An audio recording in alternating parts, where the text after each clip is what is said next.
Welcome. In this video, I will show you how to change date and time on your Microsoft Surface Studio 2.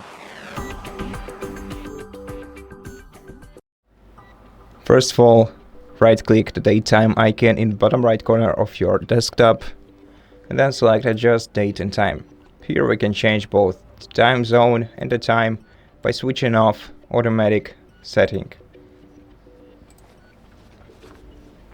To change your time zone, you have to select the time zone from this list, and to change the time you have to click Change next to set the date and time manually.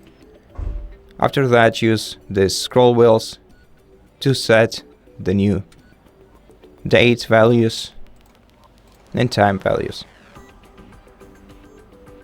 Click OK and then change, and this way you will change your date and time.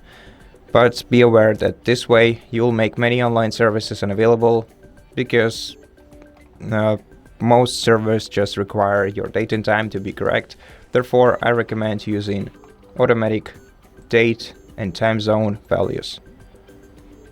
And that's it. Thank you for watching this video. If it helped you, please consider subscribing to our channel, leave us a like and a comment below, and I'll see you in the next one.